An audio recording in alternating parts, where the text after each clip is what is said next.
Hey guys, Peyton Sawyer here. Welcome to my personal MySpace page. I've got everything I like listed, so if there's anything that you guys are into, feel free to drop me a line. Alright, so Peyton's Bedroom, one of my favorite sets. When I first wrote the pilot, I knew that Peyton was going to listen to albums instead of be like really high tech. I wanted her to be a little old school. And I knew I wanted her room to be red. And I had this idea of putting faces on the wall because I thought that Peyton was someone who sort of felt like she wasn't seen, like people didn't really see the real Peyton. And so we did a lot of things with like the collage in her closet, had a lot of eyes on it. We had a lot of faces, you know, sort of passing judgment in a way. She had the webcam, which we used a lot more first season, and we will use again. And so anyway, Peyton's room has evolved, and it's kind of cool because it's like a living set. It's sort of art museum-ish, and she can do whatever she wants. And I always thought, you know, if I had a room when I was a kid or, you know, when I was younger that I could write on the walls or I could, you know, do whatever I wanted in my room, you know, short of tearing it down, it, you know, would have been really great. So the Where Are They Now obviously, you know, involved Ellie and Jake and Jenny, and that, you know, remember she wrote the Yellow Card lyric up there at the beginning of season 2. So, you know, we're allowed to do whatever we want. We have the lists on the door. When we were doing lists that Brooke and Peyton would have, I totally buy that Peyton would be into old school rock. Plus she's influenced, you know, by a lot of the music that Ellie was influenced by too. We're going to learn, but like Mott the Hoople, Foghat, you know, those bands were big before a lot of our audience was born. But I totally buy it because Peyton's sort of old school and she's an old soul, and she would go back in, you know, Ted Nugent, all this sort of old classic rock. Robert Plant, Jimi Hendrix, fine. Then Metropolitan Opera artists in the cast of, I don't know, Rigoletto. I don't know, I've rocked out to Rigoletto lately. So anyway, we, you know, we really worry about the albums that are in front, and then the rest of it just kind of stuffs up the room, if you know what I mean.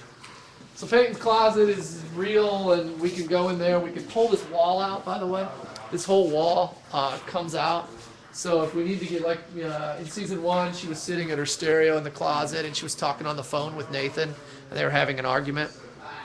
So we just pull the wall out so we can put the camera there, and we can get the close-ups of her face, because obviously there's not a lot of room to get a camera in there. We spent less time in her closet because it was claustrophobic, and you can only get so many shots in there. And we moved her computer out eventually, and stuff like that. By the way, Living Blue. Big fan of Living Blue and Minty Fresh in general, which is the label they're on. And this guy right here is Joe Prokop, who's a really good friend of mine and a great guy. So buy the Living Blue. The number's still on the wall, by the way, from the premiere of season 3. Started with Peyton painting this number on the wall. It was kind of cryptic, and then at the end, you know, obviously we paid it off with, these are the number of people that are in the world, at least at that time. And then we finished with the number 1, and, you know, sometimes all you need is 1. And the fans really responded to that. Well, we used to be able to go out this way. Look, the set is evolving so much, I don't even know my way around it anymore. All right, moving on. Here, this is pretty cool. Peyton leaves her room. Bet you didn't know this. And she just walks right out of the stage. And how great is that? That's why people always just show up at Peyton's door, at her bedroom door, and everybody goes, doesn't anyone knock in Tree Hill?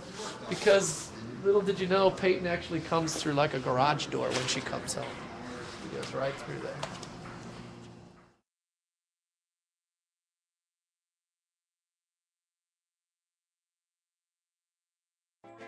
Hey, how you doing? This is stage Number 7, where my apartment lives. over here at Screen Game Studios in Wilmington, North Carolina. Funny to look at it from the outside, isn't it? Because you think we're a few floors up on a balcony.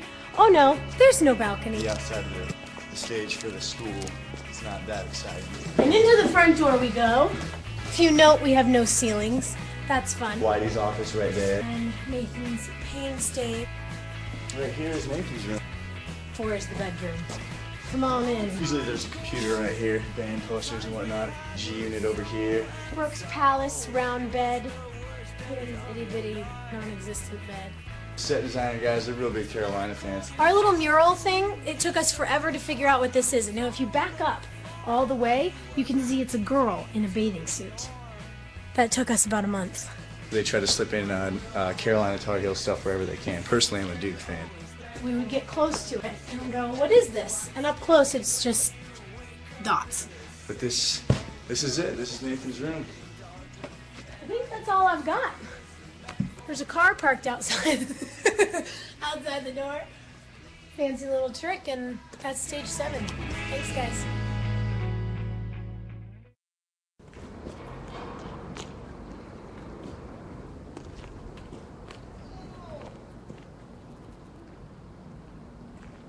That's what I'm talking about.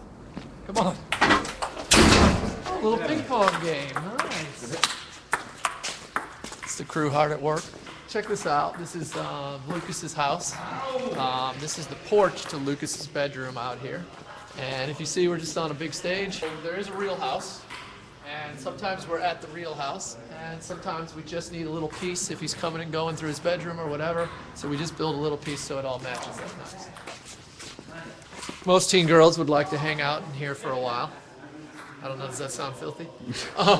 So I had some ideas about shaking things up with Lucas's room a little bit this year, and I got on this wall mural thing, as fans know if they watch the show, from Brooke and Haley's apartment. So I just thought it'd be really cool to do the river court as a wall mural. And that's kind of a cool thing about TV when it's your show. You get an idea and you ask people who are really good at their jobs if they can make it happen.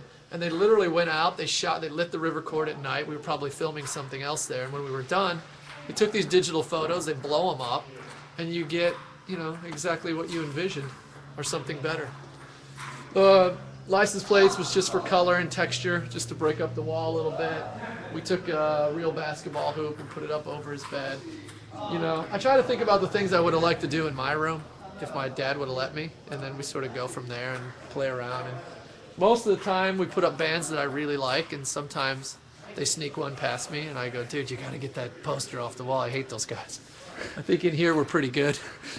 Get Up Kids, Alkaline Trio, Mini Bar Story of the Year. I love it. We did ticket stubs on the dresser, or on the closet door, which is kind of cool. So we got ticket stubs all over. Love the Get Up Kids. They've been really good friends to the show, as have the New Amsterdams, which, you know, is Matt's other band. Love David Thompson, who we have back here. In the pilot, Keith tells Lucas a story about David Thompson and how he saw him play when he was a kid.